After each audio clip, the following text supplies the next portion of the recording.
Hi, welcome back to the Go Draft, elevating your screenwriting to the next level. My name's Andy Guerdat.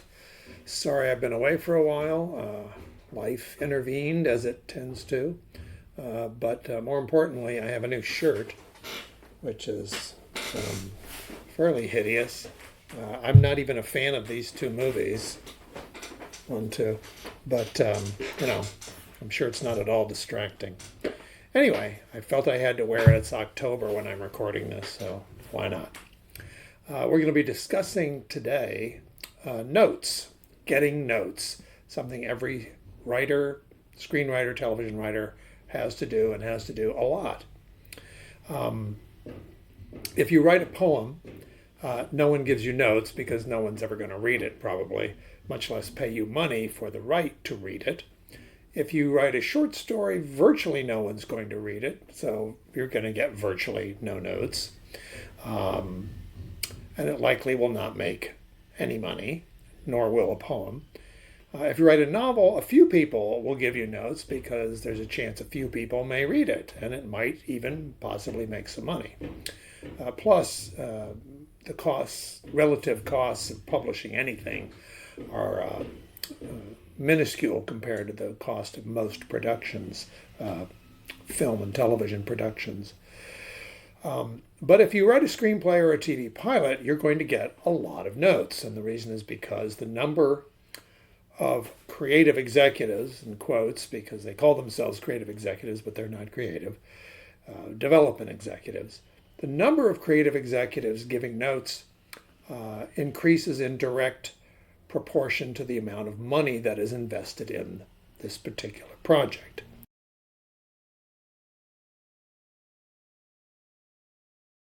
So, for example, studio movies cost a lot more money than indie movies, so they have a lot more suits giving notes. Indie movies cost more than most theater productions, so they have more note givers than the theater production does, and the theater production has more note givers than a book does, and all of them have more note givers than a painting does, because a painting usually doesn't have any note givers. It doesn't cost much of anything to make. Picasso used $10 worth of paint and canvas and made art worth $10 million. A filmmaker takes $10 million worth of equipment and makes something that's worth $10. And so because of that, the person who has the checkbook and writes the check for $10 million wants to make sure his money isn't getting blown by a bunch of crazy artists. So he or she is going to want their representatives keeping an eye on this project at every step. And that's hence the note givers. So if you're a professional writer, you are going to get notes. So you need to know how to handle them, and you need to know how to handle really dumb notes. I'm now going to give you some actual samples, actual quotations by actual human beings that I actually got in actual rooms. Producers, network executives, studio executives, and so on actually said these things to me. Nobody's making period pieces. Now, this was said to me by a producer at the exact time that Shakespeare in Love and Saving Private Ryan were fighting it out for Best Picture Oscars. Obviously, they were period pieces. Here's another one. Fantasy comedies don't work. Now, let's make a partial list of just some of the comedy fantasy movies that worked. Ghostbusters, Beetlejuice, Barbie, Heaven Can Wait, Everything Everywhere All at Once, Lilo and Stitch, Freaky Friday times two, Freakier Friday. That's just a fraction of them. Caper movies never work. Okay, how about Heat, The Usual Suspects, To Catch a Thief, The Inside Man, Top Cappy, Asphalt Jungle, Thief, The Thomas Crown Affair times two, Ocean's 11 times 2, Ocean's 12, Ocean's 13, and more and more and more. People only like TV shows that are set in places where they'd want to be. Okay? MASH is set on the front lines of the Korean War. Most people didn't want to be there. Walking Dead obviously is not a place most people would want to be. Orange is the New Black is set in a prison, and on and on and on. You can never have children in jeopardy in a movie. Okay, how about Weapons, It, Aliens, The Shining, Huckleberry Finn, Oliver Twist, every Steven Spielberg movie ever made? A show about detectives who investigate paranormal crimes would never work. And this was in response to a pitch I made 1 year later. The X-Files went on Fox. I once had an executive when I was pitching the pilot of Herman's Head, what became Herman's Head, to ABC Comedy Development. The executive who was supposed to be taking notes had her pencil like this, and when I got to the part of the pitch where I said, and then we cut inside and into the interior of Herman's head, she took the pencil and slammed it down like that and went like this for the rest of the meeting. It went on to run for 3 seasons on Fox and inspired the movie Inside Out and Inside Out 2, which is the largest grossing animated feature film in history. I once had an executive go to a run-through of a sitcom I was writing and producing, and gave us notes after the run-through and said, "Okay, I'd like you to change this joke because it's not going to work." And we all said, "We were just at the run-through. You were there too. You saw it work. Everybody laughed." "Well, yeah, but I'd like you to change it anyway." What? I once had an executive, heard an executive who said, "Absolutely, this joke will not work. You really need to change it." The writers all said, "Well, we really believe in it. Let's at least hear it at the run-through, and if it doesn't work, we'll change it." So we all went to the run-through, including this executive, and we heard the joke, and it got a huge laugh. Everybody liked it. We all turned to the executive, and the executive said, "Well, yeah, if you're going to say it like that." I once had an executive who was one of 3 executives from a production company, and she showed up, but the other 2, her bosses, were not there yet. And so after the run-through, we all turned to her, and she said, "Well, I don't know what I think yet." These are things that executives actually said, development executives, professional people getting paid money. The quality of a given work is in inverse proportion to the number of creative executives giving notes.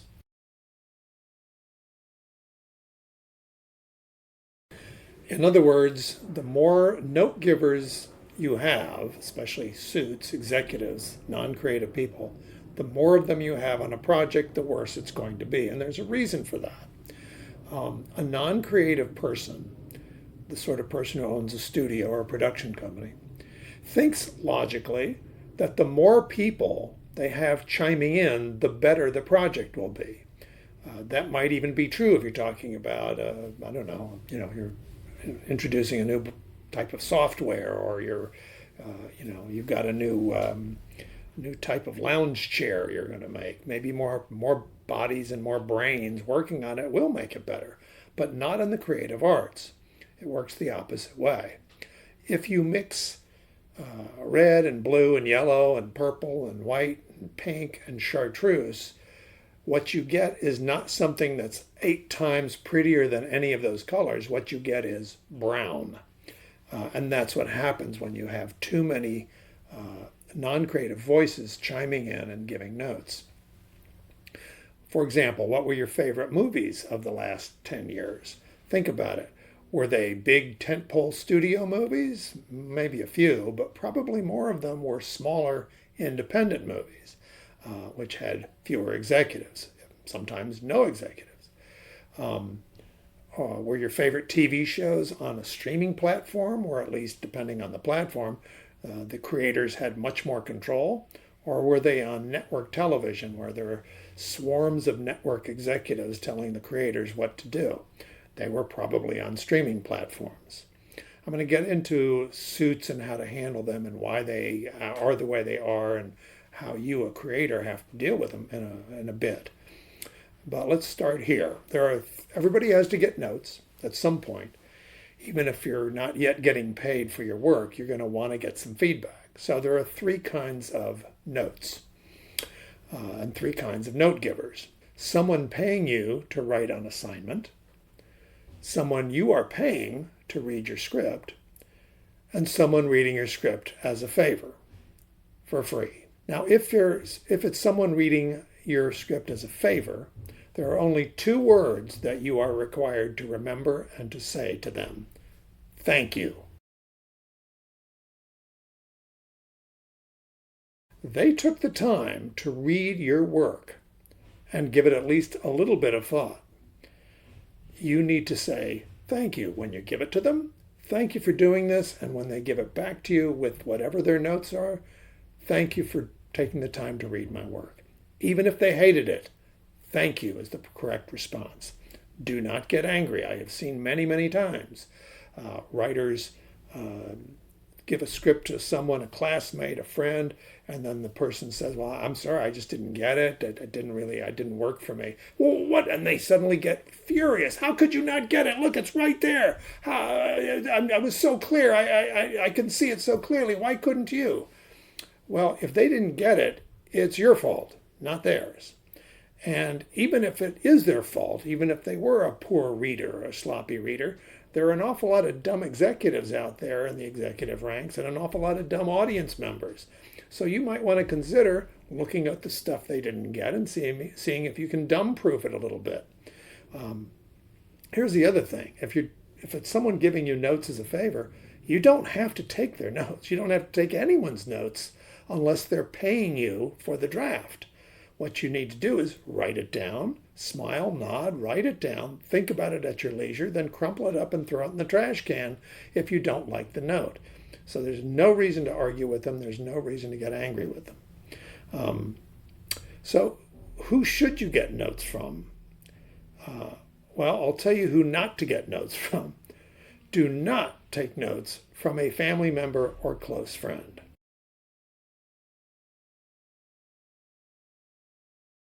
Those people are worse than useless to you, and the reason is because they have biases that are going to color your future decisions about fixing your script and making adjustments to it. So, for example, your mom loved it. So, gosh, I can't change this because mom loved it. Well, mom might have loved it because this wonderful section reminded her of that great family story about Aunt Marge. So, of course, she loved it. But somebody who's reading it professionally, objectively, doesn't know Aunt Marge. And so they're going to say, what is this here for? Get rid of it. Likewise, mom might say, oh, gee, this part was kind of racy. Can't you tone that down? But in fact, for a professional script, maybe it needs to be racy. Maybe it needs to be racier. So those friends and family members are going to get in your head, and it's going to be stuff that you don't want there. It's of no value to you. It actually slows down your progress. What you want to do is get someone to read it who has no emotional stake in you. And you have to pay for that sometimes if necessary, then that's what you have to do. If you can't afford it, then you need to get someone who's a non-professional, of course, but at least objective, who's not going to have their opinion colored by their opinion of you personally. The best notes you can possibly get are from a professional storyteller, a writer, a director, an actor, someone like that. It doesn't necessarily have to be a screenwriter, but someone who has some experience with storytelling, because they have a chance to at least view your work objectively and possibly make useful suggestions about how to fix it.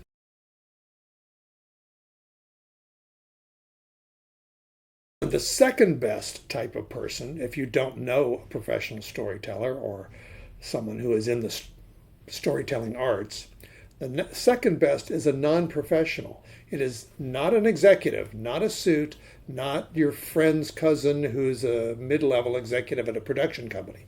That's not your best choice. Your best choice is a total non-professional. And the reason is because those people who are in the business but are not professional storytellers, their opinions are tainted by their politics and the prejudices that they've are picking up every day in the business, internal political things, internal prejudices. They're gonna, oh my, I heard that they're looking for horror movies over at this production company, so change your script so it's more of a horror movie. Or, gosh, I know this guy at a production company, they're looking for comedies. Can you make it more of a comedy? Even though your script may not want to be either one of those things. Or it may just be somebody said that somebody said that somebody said that everybody likes movies with female protagonists, or angry male protagonists, or black protagonists, or white protagonists, or gay protagonists, or straight, or Asian. It's all a bunch of gossip that they've heard that infects their minds. I'm going to give you an example now of how that works so that you understand what I'm saying when I say that suit notes are virtually meaningless. I'm going to show you now a piece of art, a sketch, a charcoal sketch, and I want you to look at it, and I want you to just respond to it, however that is. Just let it look at it and see how you see what your feeling is about it.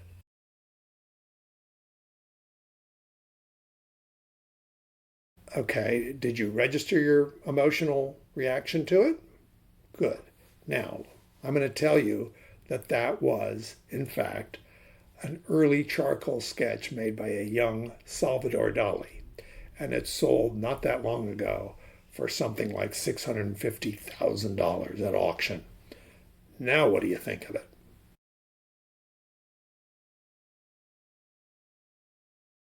Okay, I'm lying. It was not a sketch made by a young Salvador Dali. It was, in fact, a sketch made by my 13-year-old daughter when she was in art class.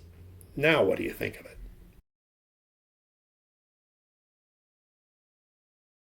I'm lying again. It is not a sketch done by my daughter or Salvador Dali. It is, in fact, a sketch done by an artist who lives in Carmel, California. And when my wife and I were up there a few months ago, we bought it for about $300.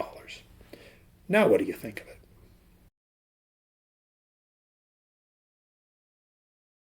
In fact, I am lying again.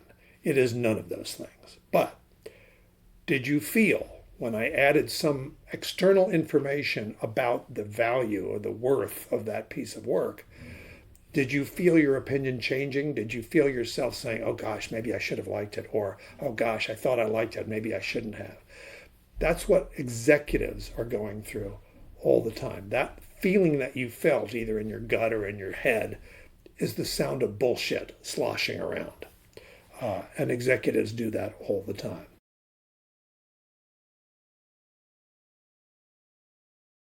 That is, in fact, a charcoal sketch done by my father about 70 years ago, and I have no idea if it has any value beyond its sentimental value to me. Um, if you use a non-professional to read your script, someone who's objective but is not a professional in any way, doesn't have anything to do with show business, that's actually not a bad way to go, because that type of person is the closest reaction to an average audience member, right? Uh, so it's going to be very useful to you. But you want to limit their feedback to their basic emotional reactions. Don't let them start making suggestions about what you should do, because they don't know. You want to limit it to things like, were you engaged? What were you bored at any point in the story? If so, when was that? How did you feel at the ending? And things like that. Don't listen to their suggestions. It's like listening to me give you suggestions on how to fix your car. I don't have any idea. I can fix your script. I can't fix your car. They may be able to fix your car, but they can't fix your script.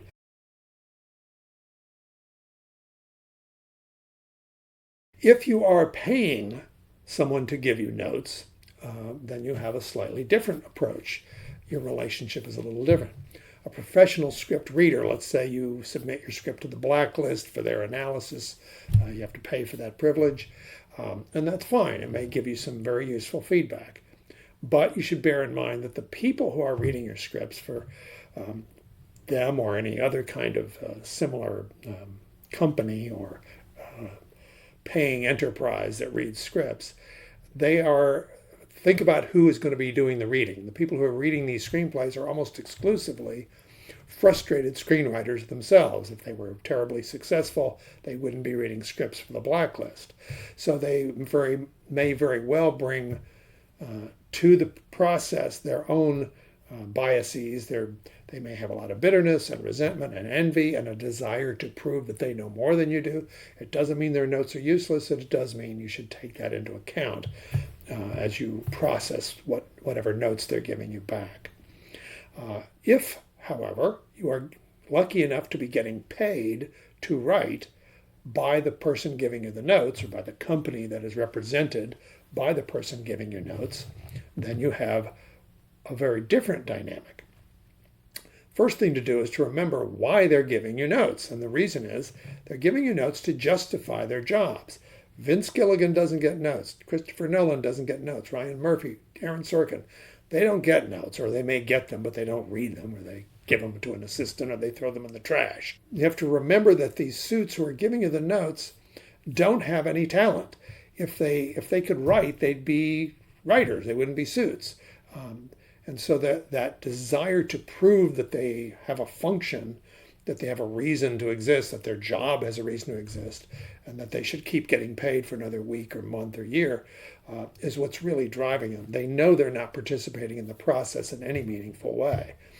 I mean, I could give you 1,000 examples, but I had a movie made that was, when I must have done 20 rewrites on it over the years for different producers and different people, directors, and so on, and it finally wound up getting made almost exactly the way it was written originally. I had a TV movie made during a writer's strike, so the producers were forbidden to have anybody rewrite it, me or anybody else, and it came out just fine. It was a fairly successful TV movie. AMC, the cable channel, in its heyday, was trying to make a name for itself because it was going to become irrelevant. And so they just got really great, interesting writers and producers to do whatever they wanted to do. If it was an interesting idea, they let them off the chain to do what they wanted to do. And they wound up with things like Mad Men and Walking Dead and some interesting material. Pixar was the most successful movie studio in the history of Hollywood in its heyday, the first 10 years or so, because it was run by filmmakers. There were I guess there were, but there were very few executives. All the people making the decisions were filmmakers, starting with John Lasseter at the top. And every movie they made was not just successful, it was a blockbuster smash. And then they sold the company to Disney, and it soon began producing sequels and lesser material that was clearly the product of executives rather than artists and filmmakers. And the result was obvious. Seinfeld was so successful, but it came up famously within the business, not through NBC's normal comedy development division. It came up through the specials department because Seinfeld had made a deal with NBC to do specials. And so he and Larry David developed this thing pretty much on their own with very little interference, because the normal comedy development people weren't really following its progress or care about it. And so as a result, they came up with something unique and weird and different and special and successful. In the world of children's animation, Disney Junior, the preschool animation channel of Disney, has one massive hit, and it's called Bluey. If you have children or grandchildren, you probably know of Bluey. It's hugely successful. It is an Australian series that was acquired by Disney. Disney executives had nothing to do with it.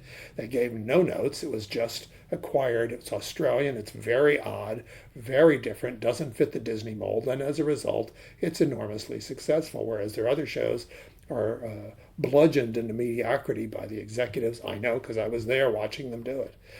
There's example after example of how meaningless these note givers' work generally is. I guess occasionally they might have a good note, but it's very rare, and they do much more damage than they do anything positive. You'll find that the notes from professional note givers, from development and current executives, are often generic to the point of being meaningless. if you hear things like your characters don't seem well developed, or your protagonist isn't likable, or your tone is inconsistent, unless they're giving you really specific examples, you can pretty much be assured these notes are bullshit. They're just things they pull off the conveyor belt. These are as if they were in the executive's handbook of things to say when you don't know what else to say, and you should largely ignore them. And it's an extreme example. It sounds something sort of like this. Look, Nick, I'm not going to bullshit you. I don't know you. I don't know your work. But I think that you are a very, very talented young man, and I'm never wrong about these things. Excuse me. Keith? Yes. Could I have another Cointreau and soda?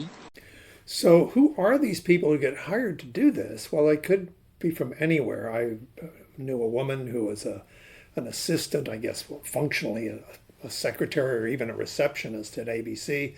There was an in-house posting that a position was open for an executive position, low-level executive position, where she would give notes to certain shows. It's called a current executive on current shows. She applied for it. I think they had her read a sample script and give some notes on that. That was her test, and she passed. And so suddenly she found herself giving notes to these writer-producers who had 30 years experience on her, and it didn't go particularly well for her.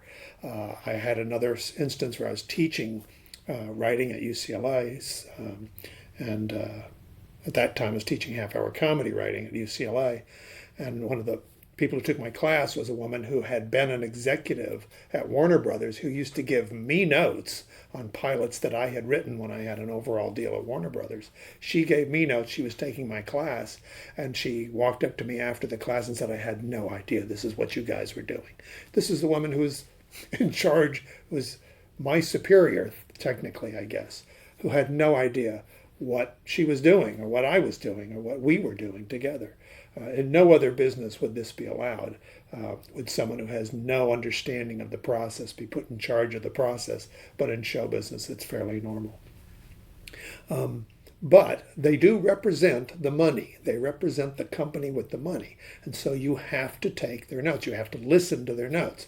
If you want to take their checks, you got to take their notes.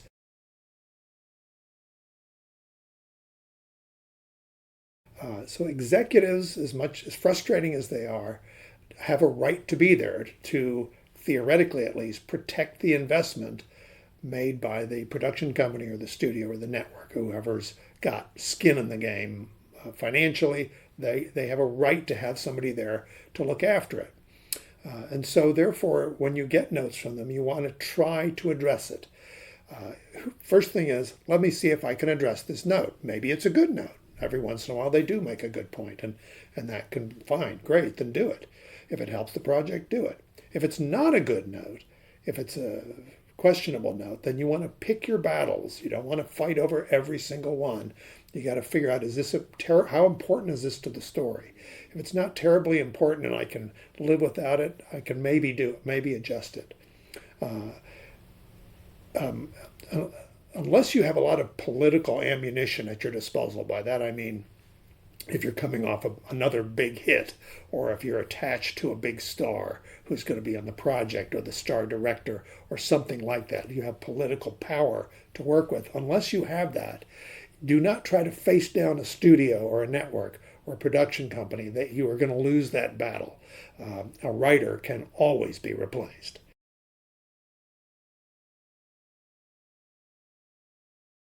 If it's a note that allows you to make a lateral change, that is to say, you may not like it, but it doesn't really make that much difference, then just do it. It's easier to just do it. You don't want to fight. You don't want to die on that hill. So, for example, if you set your pilot in Cleveland and the note comes back from the executive, I think we should set it in Boston, because I just like Boston or something for some reason.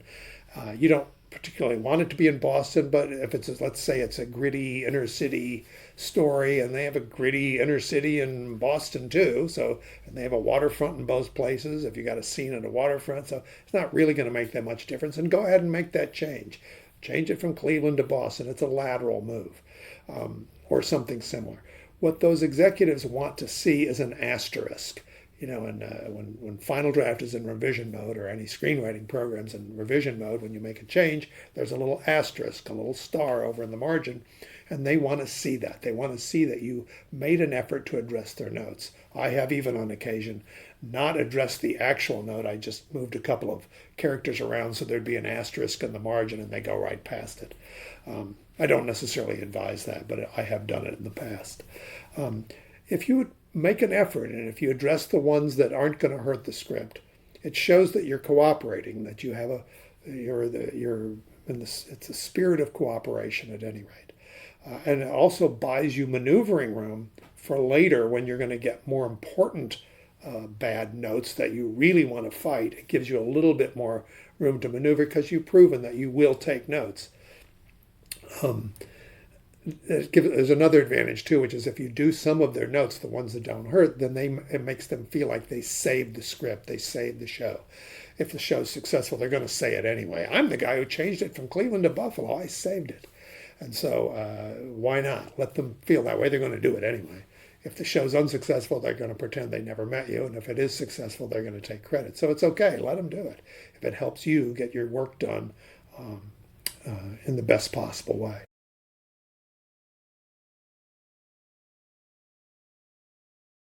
If the note, however, is genuinely going to hurt the story, it's really going to hurt, it's really detrimental. And the first thing you want to do is try to explain why. Don't just blow up and scream and yell and you're an idiot and all that stuff.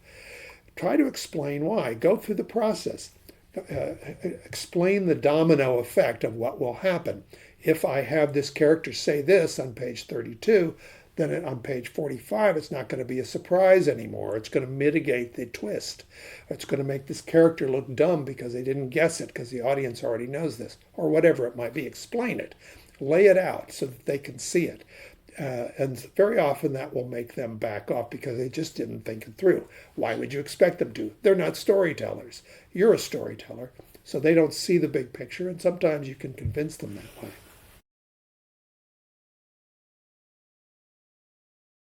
However, if they're still insistent, even if you've explained why it's detrimental to the script, to the story, and they're still demanding that their change be made, you can try to address it in a way that you know it can be cut in a later draft. So, for example, if no director has been attached to the film yet, or no stars have been attached, then when the director and when those stars are attached, they're going to have notes as well. They're going to want changes or adjustments, and so there's going to be many more drafts. So you're going to have more opportunities to get rid of it. As an example of a film I had made, the production company, the producer wanted me to cut some dialogue because he thought it was too light and too bantery and too comical for this particular project. And I grudgingly did it. And then they signed the female lead, which in this case was Mimi Rogers, who came on and looked at the new script and says, wait a minute, I read this other script. That dialogue was the reason I wanted to do this. I want it back in. And guess what? It went right back in. So you have more opportunities to change it in later drafts. You also have an opportunity, if you write it in such a way, to cut it in editing, especially if it's the sort of thing that's their note is they want a clarification of a plot point, or they want to explain why a character is doing something because of something that happened 30 years ago, and you don't think it's necessary. It's just going to slow down the story, and you argue that point, and they don't agree, and you can write it in a speech or two, knowing that it can be cut in editing. That is very often what happens. I worked with a director on a Disney animated show, the supervising director and executive producer. And when the writers were bitching about some note from the studio we didn't want to do, he'd say, fellas, just relax. You're never going to see it. I'm never going to shoot it. Just do it. Write it in the script. I won't even do it in the voice record. It's an animated series. I'm never going to do it in the voice record. And if they make me do it in the voice record, I'll make sure we come in 40 seconds long, and then I'll say, I got to cut something. This lifts right out, and we'll cut it. You're never going to see it in the air. So it helps a lot if you have a good relationship with the director, if you have a good relationship with the stars. That can give you the power that you need in order to protect your work.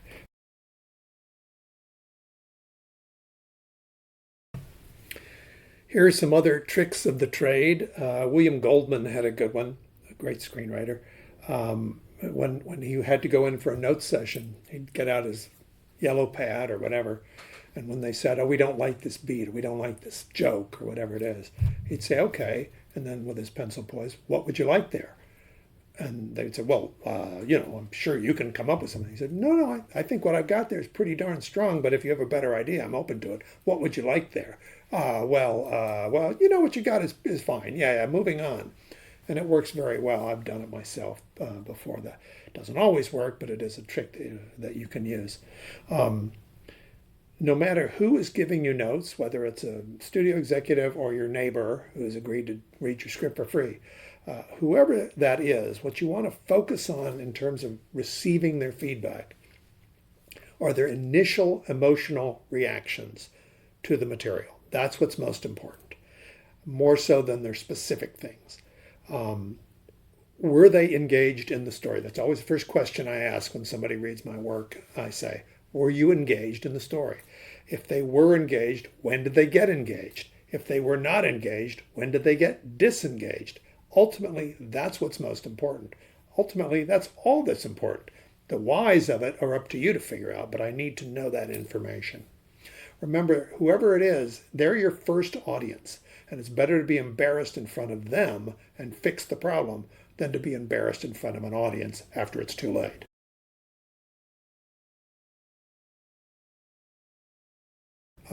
You want to look for the note beneath the note. That is to say, they may be sensing there's a problem, but they don't understand how to fix it, nor should they be expected to, but they're going to pitch ideas anyway. So what you want to search for is unravel the knot till you get to the real problem. This is really the problem that they're incapable of articulating. So for example, you might hear something like, gee, your climax isn't scary enough. Add more gore to it. Make it gorier and creepier. Well, that might be the problem, but it probably isn't. It may be that the real problem is you didn't have enough suspense building up to that climactic moment so that the audience wasn't emotionally invested enough so that when the climax happened, it had the maximum amount of impact. So you want to adjust that, not just throw in some more gore. That'd be an example.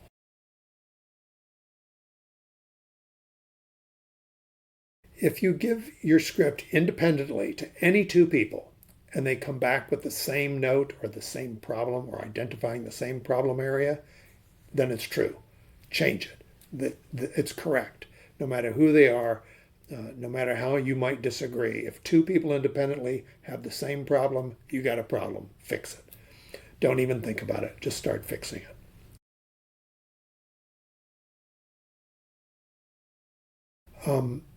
It is a function of human nature that people giving notes tend to pitch on beats that do work instead of on the beats that don't work, because they want to be a part of something that works.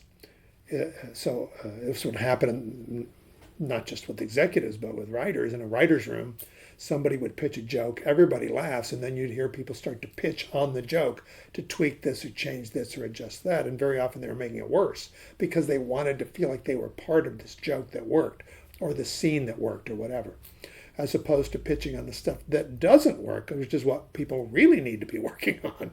But that's much, much harder to fix something that doesn't work than just to throw more stuff onto a beat that already does work.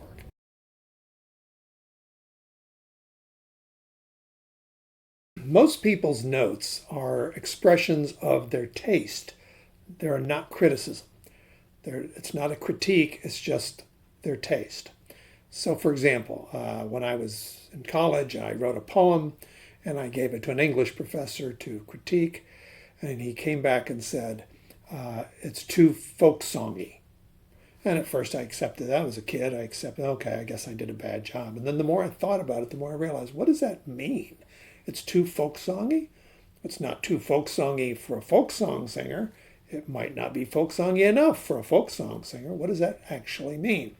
And in truth, he may have had a criticism under there, but that phrase, too folk songy, didn't mean anything. It didn't appeal to his sense of taste, I guess. Maybe if he had said the rhyme and the meters, regularity, made me aware of the author's hand, and I couldn't appreciate the sentiment of the thoughts, that's a criticism. I could agree with it or not, but at least it's a coherent criticism. I had a friend, knowledgeable fellow, and we were talking about writers and so on, and David Mamet's name came up, and he said, "Oh, I hate Mamet. He's terrible." And I said, "Really?" Because, David Mamet's obviously an important American writer of the 20th century, and has won Pulitzer Prizes and had massive hits both on stage and on screen.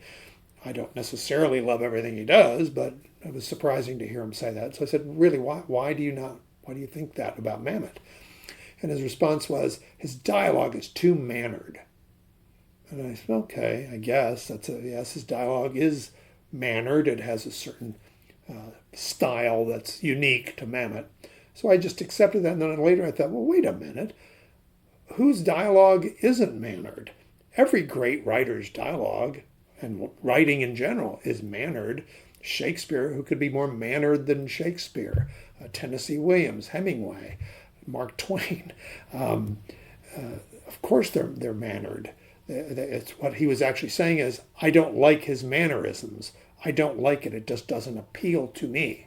Now, if you'd said the same thing but phrased it like this, well, Mamet's mannerisms and dialogue distract me from the gritty, ultra-naturalistic nature of many of his stories, which often center around crime and criminals, and therefore it distracts me from it and doesn't allow me to invest in the characters as real people. That's a criticism. That's not taste. That's a criticism.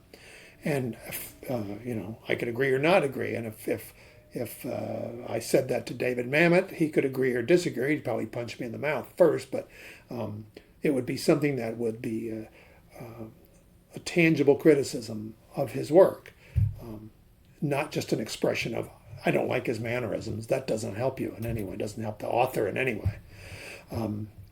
It'd be like saying, I don't like Picasso. He's too blue. His paintings are too blue. Well, what does that mean? Well, green is my favorite color. I don't like blue that much. Well, someone else might love blue and hate green. That's just a matter of taste. So you don't want to change your work. You don't want to take a note that's just an expression of a personal taste. Then you're changing the script to make one person happy while potentially ruining it for 10,000 other people. If it's an important enough person that you have to make those kind of changes in order to get it made, you may have to compromise on that. But by and large, you want to identify what's taste and what's criticism. And if it's taste, be careful about making changes.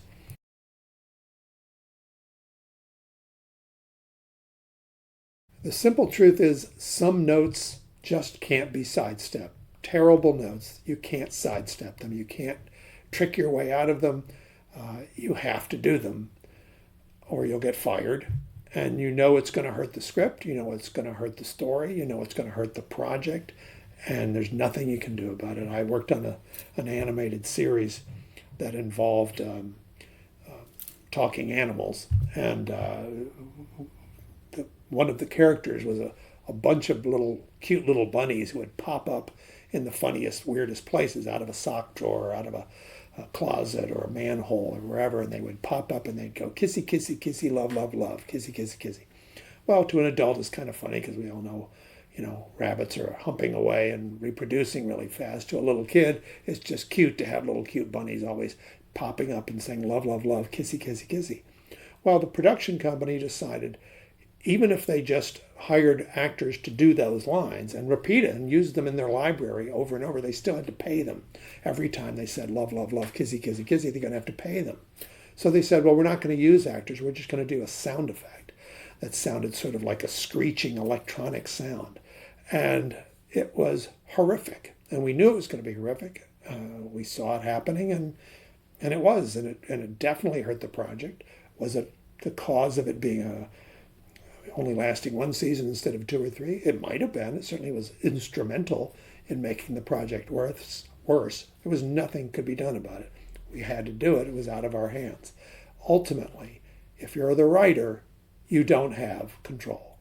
Writers don't have the ultimate control.